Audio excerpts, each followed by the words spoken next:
"Your sister will live in your apartment." Dad said it casually, like it was already decided. Like my name wasn't on the lease, the deed, the door. I didn't speak, didn't blink. Just watched the steam rise from my untouched plate. Mom chimed in next. "It's only fair. She's younger, starting over. You don't even live there anymore." I just let them talk. They spoke in circles, framing theft as love, invasion as obligation, and betrayal as family. I cut the chicken on my plate like I was performing surgery, but my mind was already somewhere else, planning. There was a time I would have begged for their approval. I paid for their groceries when Dad's hours were cut, drove my sister to every interview, even when she bailed last minute. I gave, and they took, until thank you turned into you owe us. The day I got the apartment was the first time I chose myself. It was small, but it was mine. A view of the skyline, quiet mornings, peace. Then I got a job offer out of state, 6 months away, remote for now, but on site eventually. So I told them I'd be splitting my time, and they heard vacant space. I noticed the shift when my sister started showing up uninvited, with friends, then boxes, then mail. One night I came back early, found her asleep in my bed, my toothbrush wet, half my clothes gone. I confronted her. She laughed. "Why do you care? You're barely here." I told my parents. They sided with her.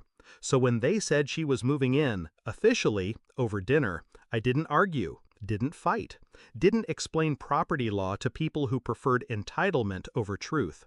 I just nodded, smiled, and passed the potatoes.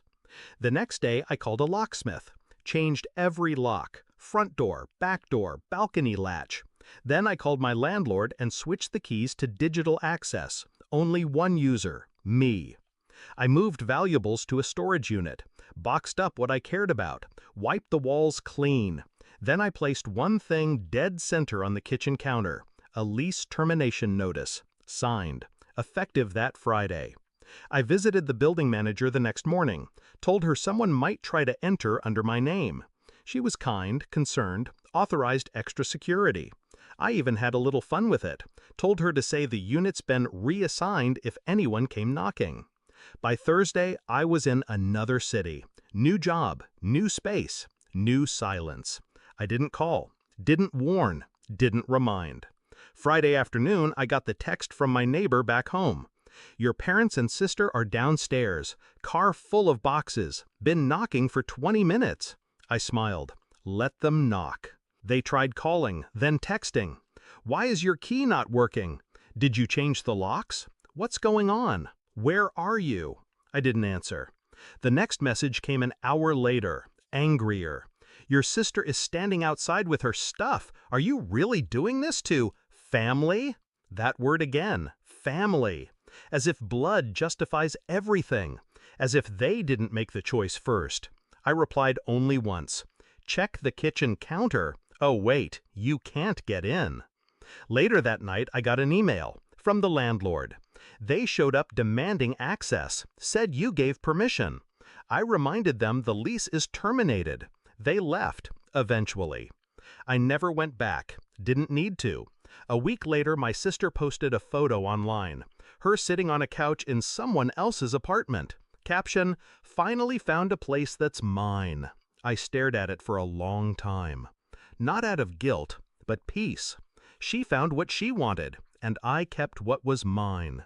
I think about that dinner sometimes, the way they spoke like monarchs, not parents. Like my life was a room they could reassign.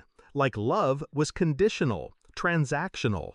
That day, they thought they won, thought my silence was surrender. But silence is a powerful thing. It gives you time, perspective, leverage. They never saw it coming, because I never raised my voice, never warned them.